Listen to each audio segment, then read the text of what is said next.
ब्रजभूषण उर्फ पंडित जी का ब्लॉग गीता ज्ञान बहुत जल्दी लोगों के बीच काफ़ी पॉपुलर हो गया था।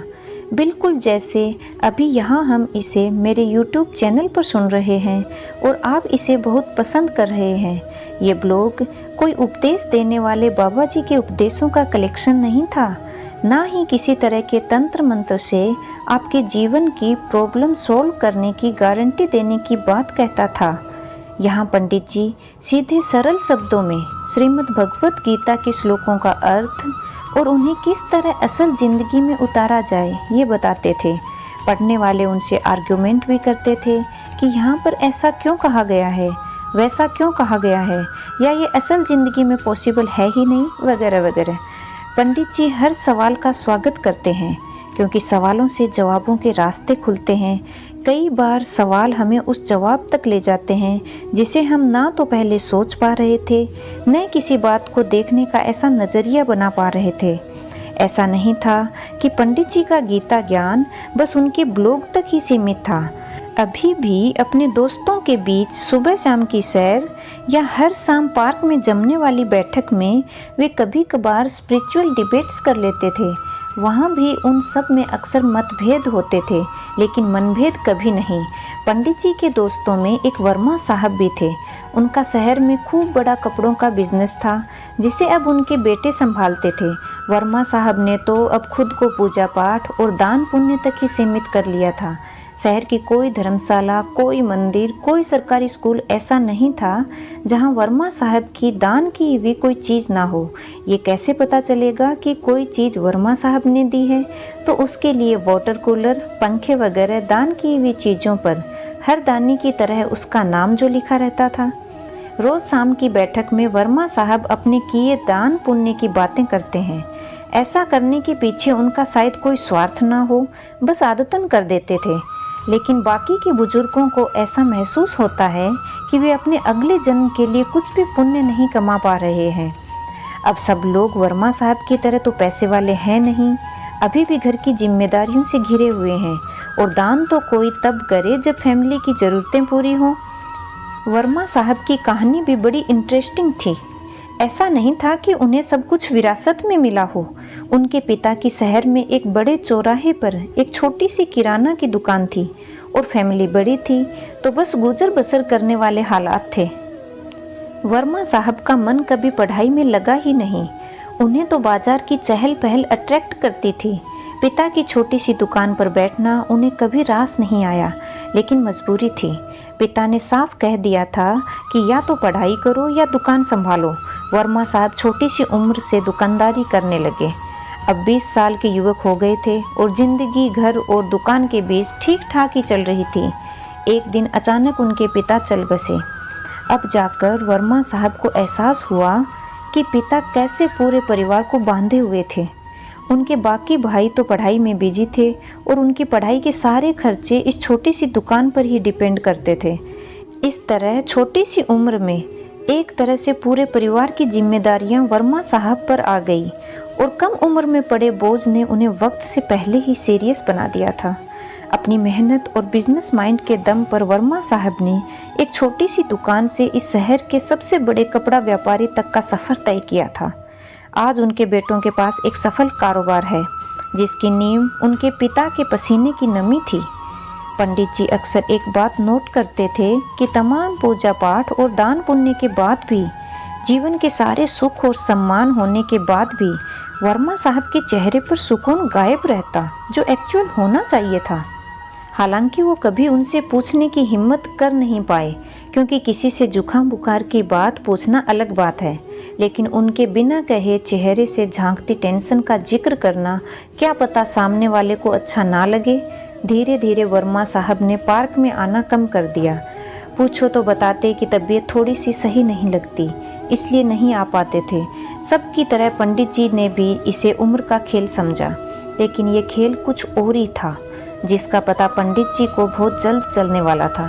जब लगातार एक हफ्ते तक वर्मा साहब पार्क में नहीं आए, तब मित्र मंडली ने सोचा कि क्यों ना उनके घर जाकर मिलकर आएं, उनका हाल पूछा जाए। जिसके पास जब समय था उनके घर मिलने गए। समय निकालकर पंडित जी भी गए। और वहाँ जाकर फिर उन्हें वही एहसास हुआ कि वर्मा साहब को शरीर नहीं, मन की परेशानी थी, जिसे वो किसी से भी बांट नहीं रहे थे। थोड़ा एकांत मिलने पर आखिर पंडित जी ने वर्मा साहब से पूछ ही लिया कि उनकी इस बेसुकूनी की वजह क्या है। क्यों हमेशा उनका मन अशांत जैसा लगता है? क्या इसके पीछे परिवार या कारोबार की कोई समस्या है? वर्मा साहब जैसे किसी के इस तरह के सवाल पूछने के इंतजार में ही थे, और पंडित जी के प्रति तो उनके मन में बड़ा सम्मान था ही। जानते थे कि पंडित जी बहुत सुलझे हुए इंसान हैं, सबके मन को समझने वाले और समझाने वाले भी। यार पंडित, मेरा मन हमेशा शांत रहता है। मैं कितना भी पूजा पाठ करूं, दान पुण्य करूं, लेकिन मुझे शांति नहीं मिलती। मुझे हर वक्त यही लगता है कि मुझसे कुछ कमी रह रही है। मेरी पूजा ईश्वर तक पहुंच नहीं रही है। मेरे दान मेरे अगले जन्मों के लिए पुण्य में नहीं बदल रहे हैं, और मैं सब कुछ करते हुए भी कुछ नहीं कर पा रहा हूँ। पंडित जी ने एक लंबी सांस भरी और फिर गीता का यह श्लोक पढ़ा। विहाय कामान यह करवान पुमान, चरति निष्प्रह निर्ममो निरहंकार स शांति मनि गच्छति। इस श्लोक में भगवान श्री कृष्ण ने अर्जुन से कहा है कि जो मनुष्य सभी इच्छाओं और कामनाओं को त्याग कर ममता रहित और अहंकार रहित होकर अपने कर्तव्यों का पालन करता है, उसे ही शांति प्राप्त होती है। अब सरल शब्दों में इसका मतलब सुनो। जब हम कोई भी काम करते हैं, चाहे वो अपना रोज़मर्रा का काम हो या किसी की मदद करने जैसा काम, यदि हम किसी भी तरह के स्वार्थ या अहंकार से भरकर करते हैं, तब हमें किसी भी तरह से उस काम का सुकून नहीं मिल पाता।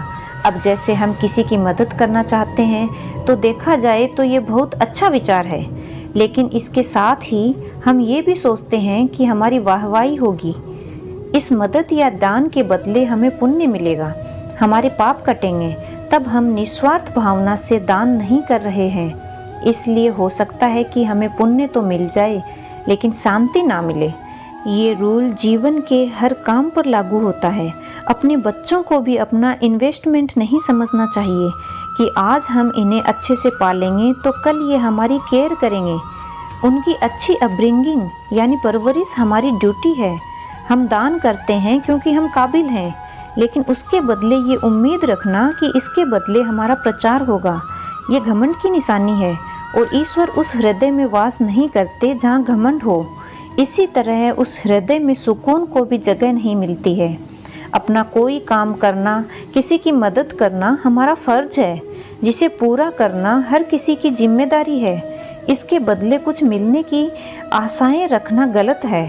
वर्मा साहब, आपने जीवन भर मेहनत की। आपको लगता है कि आपके परिवार को आपके प्रति थैंकफुल होना चाहिए।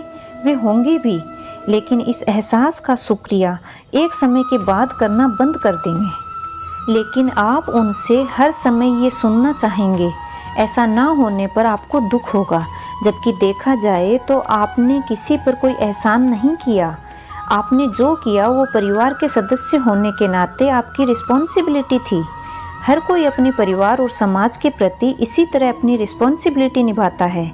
आप पूजा पाठ करते हैं, ये भी उस भगवान के प्रति हमारा फर्ज ही है, जिसने हमें मनुष्य के रूप में जन्म दिया और इस धरती के सभी सुख भोगने का अवसर दिया।